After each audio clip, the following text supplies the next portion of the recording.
My name is Julian Vance. On October 14th, 2024, I was 17 years old, living in a cramped, two-bedroom apartment in East Nashville. The air that morning felt like it was made of lead. I remember standing in the kitchen, staring at a half-eaten bowl of cereal, feeling a strange, rhythmic thumping in my neck that didn't match my heartbeat. It wasn't painful, it was just wrong. My mother was rushing around, looking for her keys, complaining about the rising cost of car insurance, and how our pastor had spent the last 20 minutes of the Sunday service asking for building fund donations instead of praying for the sick. I didn't say anything. I couldn't. There's a specific kind of silence that happens right before your body gives up. It's not the absence of sound, it's the presence of an ending. I reached for the counter to steady myself, but my hand didn't seem to belong to me anymore. My fingers looked like they were miles away. Then came the heat. It started at the base of my skull and flooded downward, a searing, liquid fire that turned the kitchen yellow, then white, then a void like black. I heard my mother call my name, but her voice sounded like it was being played through a broken radio submerged in water. I didn't fall so much as I simply ceased to be upright. My knees hit the linoleum, but I didn't feel the impact. The last thing I saw was the underside of our kitchen table, the stuck-on gum from years ago, the peeling laminate. Such a small, ugly thing to be the final image of a life. I felt a sharp, localized pressure in my chest, a sensation of my ribs being squeezed by a giant hand. I tried to draw a breath, but my lungs were unresponsive, like two collapsed paper bags. I wasn't scared yet. I was just profoundly, deeply tired. My heart gave one final, stuttering kick, a desperate, lonely thud against my sternum. And then, the rhythm stopped entirely. The clock on the wall didn't matter. The building fund didn't matter. I was 17, and I was gone. The transition wasn't a tunnel or a bright light. It was a clinical, jarring shift in perspective. 1 second, I was under the table. The next, I was hovering near the acoustic ceiling tiles of the emergency room at Vanderbilt University Medical Center. I saw myself. I looked smaller than I felt.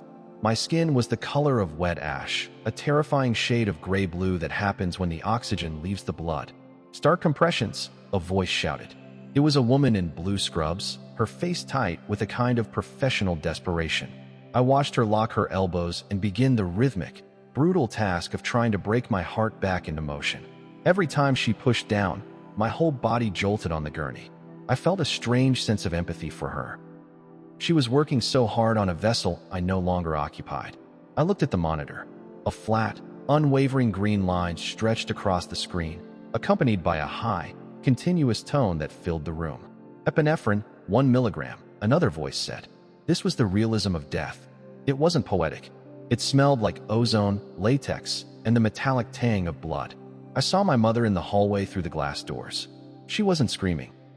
She was leaning against the vending machine, her forehead pressed against the cold glass, her hands moving in a frantic, repetitive motion as if she were trying to scrub a stain out of her jeans. She looked older.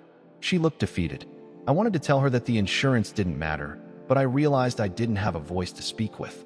I was just an observer of my own expiration. The doctor checked my pupils with a penlight. I saw my own eyes, fixed, dilated, staring at nothing. I had been down for 4 minutes. The air in the room felt heavy, not with sadness, but with the sheer weight of finality. They were losing. I was drifting further away from the sound of the ribs cracking under the nurse's hands, moving toward a silence that felt like a physical wall. The hospital room didn't fade. It was simply overwritten. The fluorescent lights and the smell of antiseptic were replaced by a sudden, crushing clarity. I wasn't in a garden or a cloud. I was standing in what looked like a vast, unfinished construction site. It was an environment of raw, exposed foundations and skeletal structures that stretched into an amber-hued horizon. It felt more real than the hospital. The ground beneath my feet was solid, gritty, and cold. Then he was there. There was no grand entrance. He didn't float.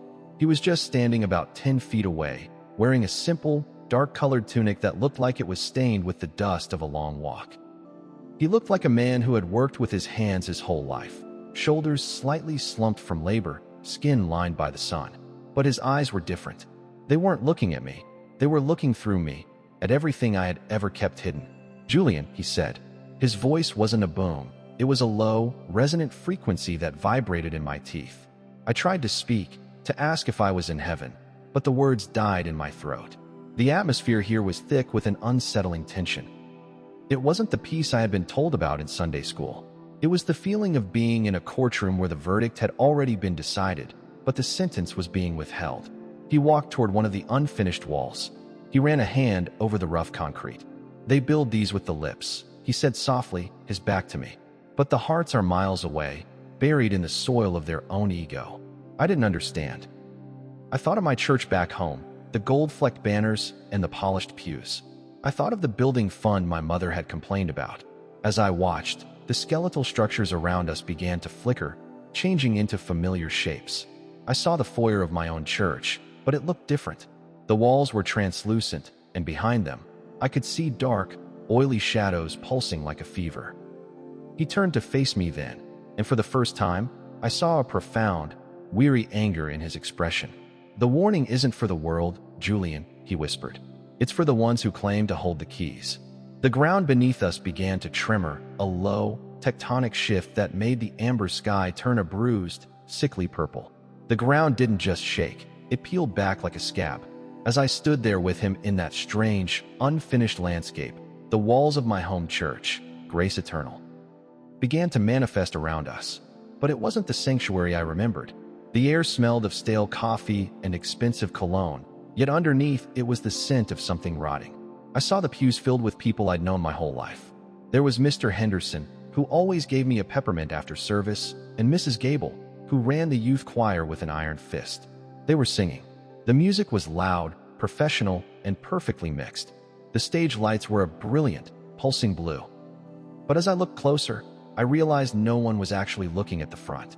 They were looking at each other, checking the labels on suit jackets, glancing at their phones to see if their social media posts about Sunday blessings were getting traction. Their faces were like porcelain masks, beautiful, white, and completely hollow. "Look at their hands, Julian," he said. His voice was a low vibration that made my chest ache. I looked. Their hands weren't raised in worship. They were gripped tight around invisible strings that led into the floor. Every time they sang a word of praise, the oily shadows behind the walls grew thicker, feeding off the sound. It was a factory. That's the only way I can describe it. They were manufacturing a feeling, but there was no spirit in it. It was a closed loop of human ego. I saw Pastor Miller step up to the plexiglass pulpit. He looked radiant, his teeth unnaturally white under the LED arrays. He started talking about breakthroughs and financial positioning. He called it the gospel of capacity. But from where I stood, I could see what was inside the pulpit. It wasn't a Bible. It was a ledger, a literal, digital tally of every person's net worth in the room, highlighted in flickering neon green. "They have turned my father's house into a counting house," he whispered, and the grief in his voice was heavier than the cardiac arrest that had killed me. "They use my name as a brand to sell comfort to the comfortable. They are not following me. They are following a reflection of themselves that they've named Jesus." The scene shifted violently. We weren't in the church anymore. We were in my mother's cramped living room. It was 3 days into the future. I knew this because the calendar on the wall had been flipped to Thursday. My mother was sitting on the sofa, her face puffy and unrecognizable from crying. Opposite her sat her sister, my Aunt Sarah. I watched as Sarah checked her gold watch. "Linda, I know Julian is. I know the situation is dire," she said, her voice tight with a forced, clinical sympathy. But the elders were talking. If the healing doesn't manifest soon, it's a sign of a blockage, a lack of faith. We can't keep the prayer chain going if it's sowing doubt in the congregation. It's bad for the atmosphere. My mother looked up, her eyes vacant. "He's 17, Sarah?" His heart just stopped. "The doctors say it was a congenital defect we didn't know about." "Doctors see the physical, Linda. We see the spiritual," Sarah countered, leaning in. "If you had truly sowed that miracle seed last month like the pastor suggested, maybe the hedge of protection wouldn't have been breached. You have to ask yourself what you withheld from God that allowed this." I felt a coldness wash over me that was worse than death. This was my family. This was the woman who had taught me my Sunday school lessons. She wasn't comforting my mother. She was interrogating her.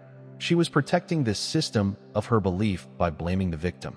"This is the first fracture," he said, standing behind my mother's chair.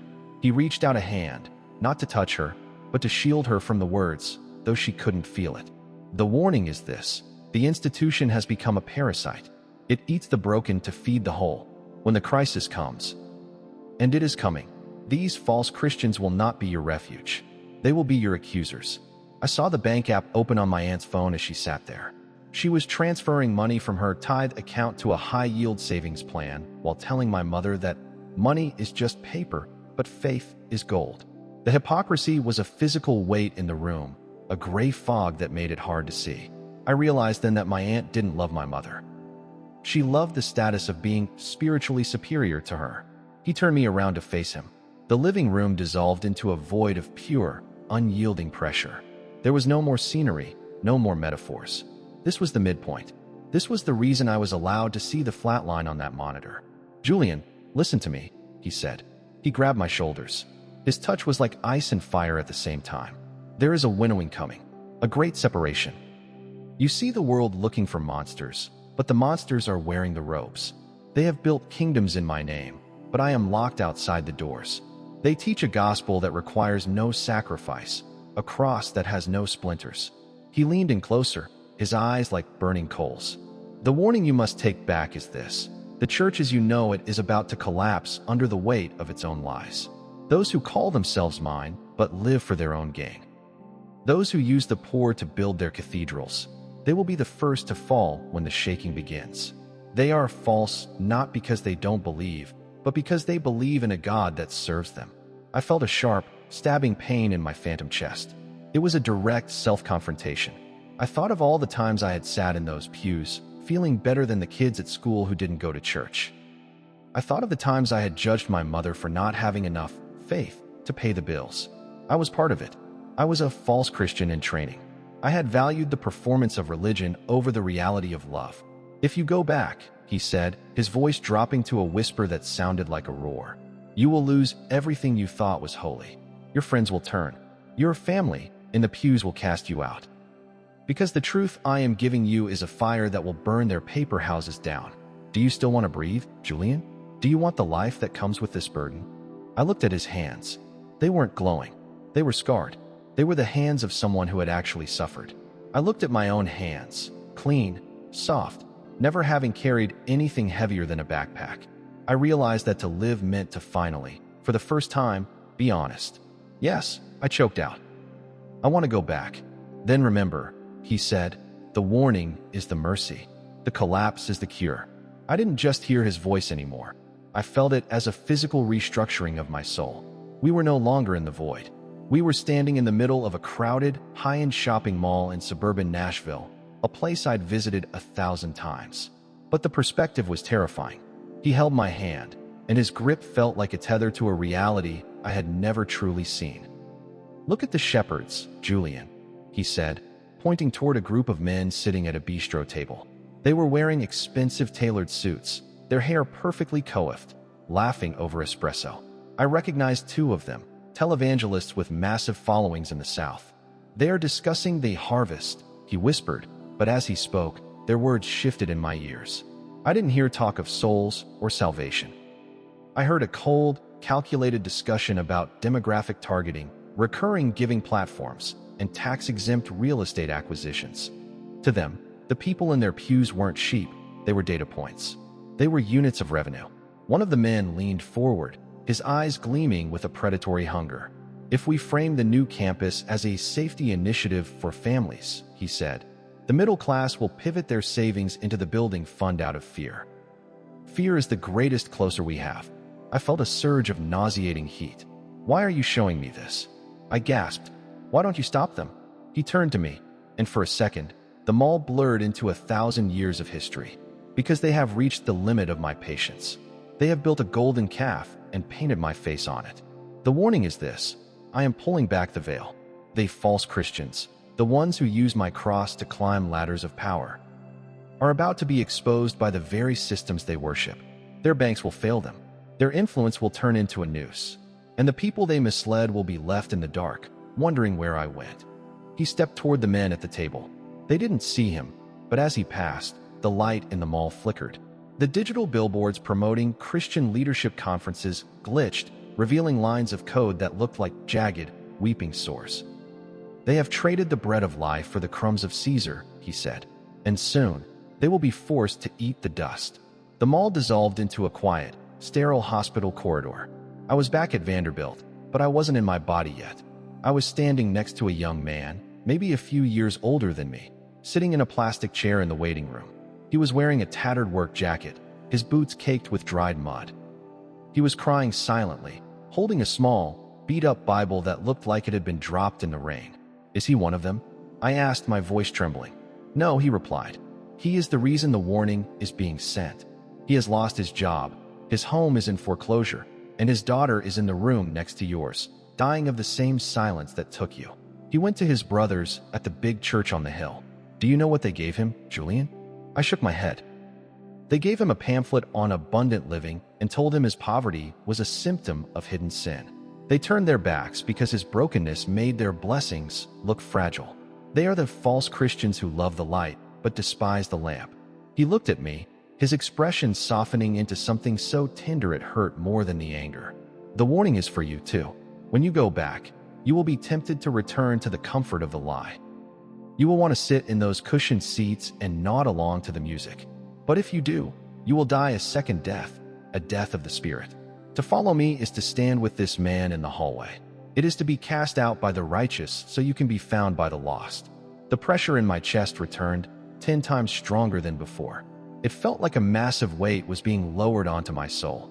I realized that returning wasn't a reward, it was an assignment. I was being sent back as a whistleblower in a kingdom of shadows. "You must tell them," he said, his voice now echoing as if from the bottom of a deep well. "The false Christians will be the first to deny me when the world demands their comfort as the price of their faith. They are not the church. They are the tomb." "I'm scared," I whispered. "Good," he said. "Fear is the beginning of honesty." The hospital corridor began to stretch and distort. The sounds of the ER, the beeping monitors, the shouting, the rhythmic thud-thud-thud of the chest compressions rushed back in like a flood. I felt the coldness of the floor beneath my physical body, even though I was still hovering above it. 5 minutes, a doctor said, his voice sounding flat and exhausted. "Time of death, 10:19. "Wait." I tried to scream, but I had no lungs to move the air. I looked at him one last time. He wasn't looking at the doctors or the equipment. He was looking directly into my eyes, and he held up a single finger, as if to say, "Watch." Suddenly, I felt a violent, tearing sensation. It wasn't like being put back into a suit. It was like being shoved into a suit made of lead and ice. My senses returned with a brutal, agonizing clarity. I felt the dry, scratchy texture of the hospital sheet. I felt the metallic taste of the intubation tube in my throat. I felt the searing pain in my ribs where they had been cracked. But most of all, I felt the absence of the presence I had just been with. The world felt thin. It felt fake. The plastic of the 4 bag, the linoleum floor, the blue scrubs, it all looked like a cheap stage set that was about to be struck. My heart gave a sudden, violent leap. Thump. It was a painful, jarring kick against my ribcage. The flat green line on the monitor fractured, jumping into a jagged, chaotic mountain range of electrical activity. "Wait, we have a rhythm," the nurse screamed. The room erupted into a different kind of chaos. Hands were moving over me, checking pulses, adjusting dials. I felt the hot sting of tears leaking from my eyes, but they weren't tears of joy. They were tears of grief. I was back in the world of the false, and I was the only one who knew the walls were already starting to crumble. As they rolled me toward the ICU, I saw my Aunt Sarah standing in the doorway. She was on her phone, her face lit by the screen. She wasn't praying. She was typing a post. I saw the words as we passed. "God is so good. My faith held the line when others wavered. A true miracle for our family today. #blessed, #faith works." I wanted to vomit. The warning was already beginning. The recovery wasn't a celebration, it was an interrogation. 2 weeks after I returned, I was sitting in our small living room in East Nashville, the physical weight of the chest trauma still making every breath feel like a chore. My Aunt Sarah and 2 elders from Grace Eternal, Mr. Garrett and Mr. Sims, sat across from me. They hadn't come to bring soup or sit in silence. They came for the testimony. They wanted a script they could use for the Sunday night service. Something shiny, something that proved their brand of faith was the winning ticket. "Tell us about the light, Julian," Mr. Garrett said, leaning forward, his leather notebook open. Did you see the gates? Did you see the mansions? We're thinking of titling the segment, The Boy Who Saw the Reward. I looked at them, and for the first time in my life, I didn't see spiritual leaders. I saw men in costumes. I saw the oily shadows I'd seen in the vision, pulsing faintly around their collarbones. My throat felt tight, not from the intubation scars, but from a burgeoning, suffocating honesty. There were no mansions, I said. My voice was raspy, flat. There was a construction site, and it was falling apart. The room went deathly still. Aunt Sarah gave a nervous little laugh, smoothing her skirt. He's still medicated, obviously. The trauma to the brain. I saw the pulpit, Mr. Garrett. I interrupted. I looked him dead in the eye, ignoring the warning flare of pain in my ribs. I saw the ledger inside the plexiglass. I saw how you look at the congregation like they're a harvest of grain, not people. He told me the warning is for you. He called you false Christians because you've locked him outside your own buildings. Mr. Sims stood up so fast his chair screeched against the floor. His face transitioned from a practiced pastoral smile to a mask of cold, bureaucratic fury in less than a second. That is a dangerous spirit you've brought back with you, boy. We prayed for your life, and you come back with the language of the accuser? You're suggesting the work of this ministry is. I'm suggesting you don't know him, I said. The social fracture was instantaneous. They didn't pray for me before they left. They didn't even say goodbye to my mother. As they walked out, I heard Mr. Garrett whisper to Sarah, "We can't let him speak. It'll poison the atmosphere before the capital campaign." That was the first time I realized that for them, the atmosphere was more valuable than the truth. The following Sunday, the shift was no longer subtle. My mother and I walked into the sanctuary, but the family we had known for a decade had collectively decided we were invisible. It's a specific kind of cruelty that only religious people can master, the holy shunning. People who had hugged me a month ago now found very interesting things to look at on the floor or their watches as we passed. We sat in our usual third-row pew. Usually, the people around us would lean in, ask how I was feeling, offer a hand. Today, there was a literal empty radius of 3 seats in every direction around us. It was as if we carried a physical contagion. Pastor Miller didn't mention my recovery.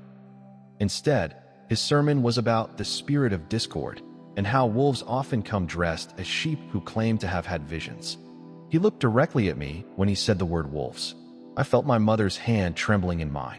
She was losing her entire social support system, her entire identity, because I wouldn't lie about what I saw. After the service, we tried to leave quietly, but we were cornered in the lobby by Mrs. Gable. She didn't look at me. She looked at my mother. "Linda, we're removing you from the hospitality committee. We feel you need time to reflect on the influence in your home. We can't have double-mindedness serving the guests." "My son almost died, Martha," my mother whispered, her voice breaking. "And he came back mocking the hand that saved him," Mrs. Gable replied, her tone as sharp as a razor. "That's not a miracle. That's a warning to the rest of us." As we walked to the car, I looked back at the church. The sun was hitting the massive stained glass cross on the front of the building. To anyone else, it looked beautiful. To me, it looked like a tombstone. I remembered his words, "The collapse is the cure." I realized then that the false Christians weren't just the people on the stage. They were the people in the seats who preferred a comfortable lie to a difficult truth. They weren't protecting God. They were protecting their social standing. The warning wasn't a threat of fire from the sky. It was the reality that when the world truly breaks, these people will be the first to abandon you to save their own image. It has been 6 months since I died for 5 minutes. The great separation he spoke about didn't happen with a lightning bolt, but it's happening nonetheless. My mother lost her job at the church-affiliated daycare 3 weeks after that Sunday service. They called it budgetary restructuring, but we knew. We moved into a smaller, cheaper apartment on the edge of town. Most of our friends haven't texted in months. But the real proof, the irreversible event that haunts me every morning, happened last Tuesday. I was at the grocery store, the one near the old church. I saw Mr. Garrett, the elder who had wanted my testimony for his notebook. He didn't see me. He was standing by the pharmacy counter, arguing with the clerk. He looked haggard, his expensive suit replaced by a wrinkled polo shirt. His positioning had failed. The gospel of capacity hadn't protected him when the local bank launched an investigation into the church's building fund, an investigation that had frozen his personal assets as well. He looked broken, but not the kind of broken that leads to repentance. He looked hateful. As he turned to leave, he dropped his wallet. I picked it up to hand it back to him. Our eyes met, and for a split second, I saw it.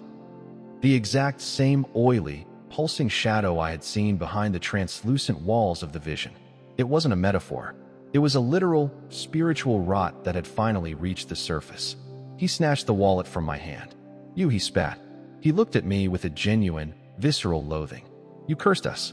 Everything started falling apart the day you came back with those lies." "It wasn't a curse, Mr. Garrett," I said softly. "It was the truth. The walls were already hollow. You just didn't want to see it." He walked away, stumbling slightly, heading toward a luxury car that was already being towed for non-payment across the street. I stood there in the fluorescent light of the produce aisle, holding a bag of apples, feeling a strange, heavy peace. The warning is real. The institution is shaking, and the false are being exposed by the very greed they preached as a blessing. I am 19 now, and I have no church, no status, and very little money. But I can breathe, and every time I take a breath, I remember the man with the scarred hands who told me that the shaking was necessary. I looked down at my receipt. At the bottom, in the change section, the total was exactly $10.19. The time of my death. The world is getting darker, and the buildings are starting to crack. I just watch the horizon and wait for the dust to settle. I still have the scars on my ribs. They ache when it rains,